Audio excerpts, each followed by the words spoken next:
Hi, thanks for joining me again. This episode I'm going to be installing insulation into the van. You can see I'm cutting some more Recticel. This is the same stuff I used on the floor, except this is the 50mm version. I found the best way to cut this stuff is to just do one cut the depth of the blade of the knife, and then just keep tight hold of it and give it a good clout, and it just snaps in half. And then all you need to do is just take your knife and just trim the insulation, and not the insulation, the foil backing, just to separate it.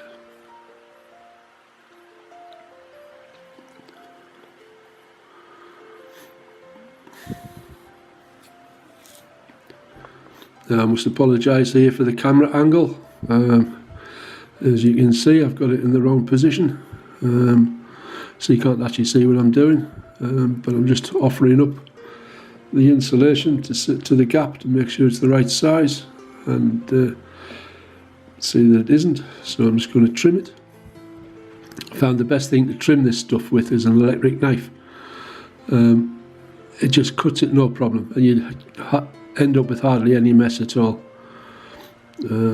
One tip though is, if you're going to use your wife's equipment, take care of it. So I dropped this one out the back of the van and I ended up having to buy her a new one because it's smashed to pieces. So that's the tip of the day. Unless you want a black eye, of course.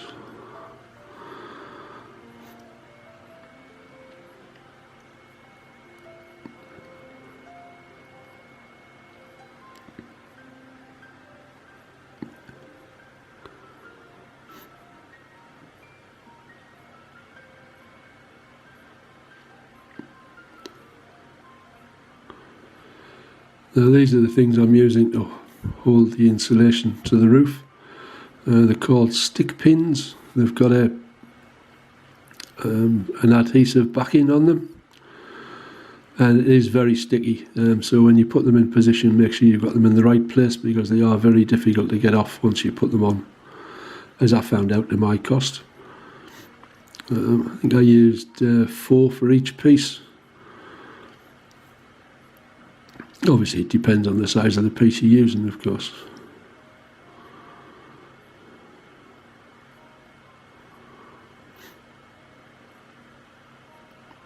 And that's 5 I've put on that one.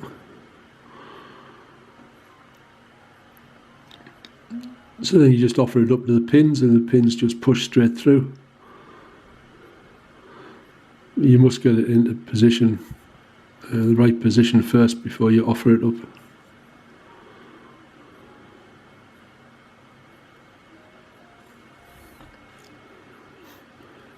And it's just a case of knocking it into place.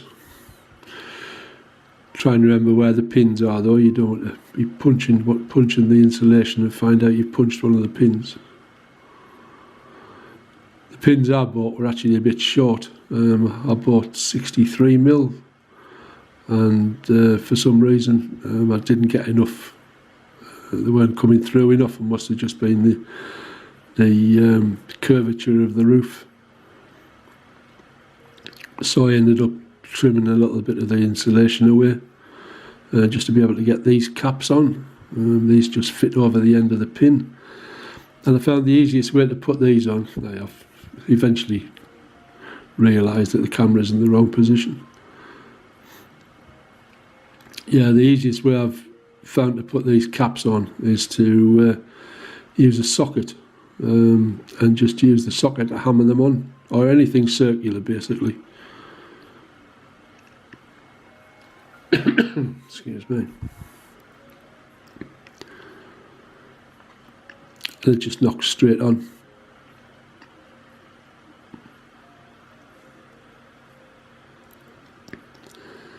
And then you just use a pair of pointed nose pliers just to bend the end of the pin over.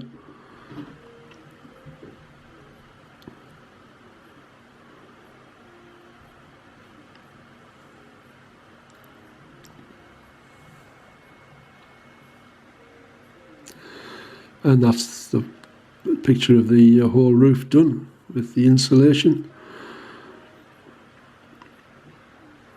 And then it was a case of taping up all the seams with using the Celotex aluminium foil.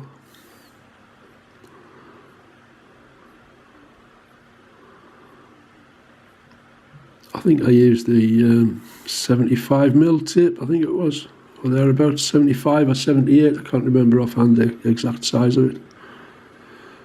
It's quite easy to use. It is quite fragile though, that's the only problem with it.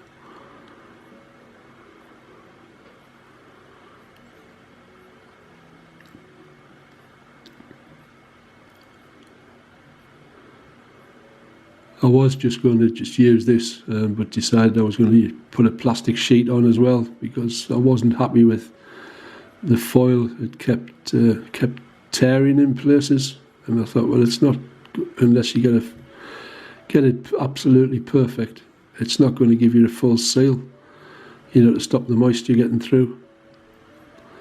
So just to be doubly sure, I decided to put a plastic sheet on as well, like a plastic vapour barrier. Here you see I'm just trying to get it into the edges just to stop it tearing.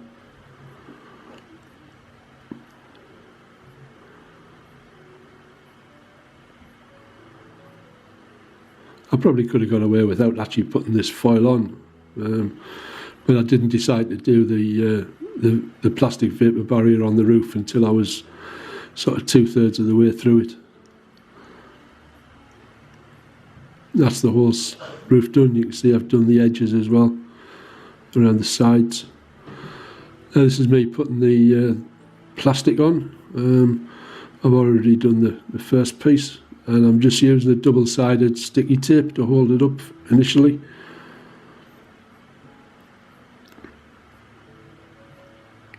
I'll just put the tape on the roof bars, and then just smoothed it over. I already had this plastic sheeting, so it seemed daft not to use it when it was there.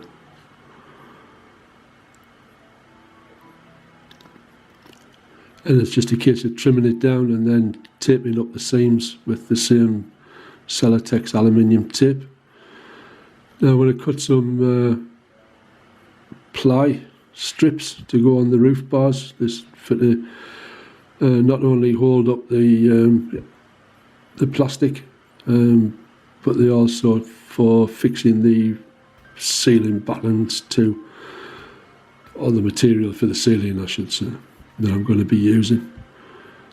I found the easiest way when you're cutting multiple strips like this is to measure the distance from your saw blade to the edge of the plate, and then just add on the distance you want for the wood, and then you can just mark it up and cut them out. Makes it a lot easier. Then you get them all exactly the same size. Saves having to measure them each time.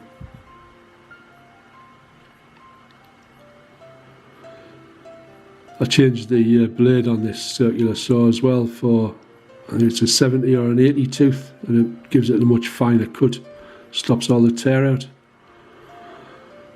And I'm just offering them up here. See, I'm just drilling a small pilot hole.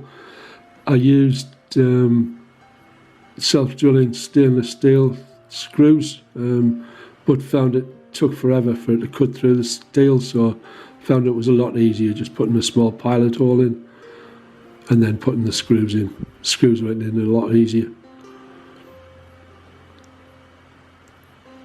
As I say, these wooden pieces are mainly for when I put the ceiling panels on. This is the plastic insulation I used for the insulation I used for the walls.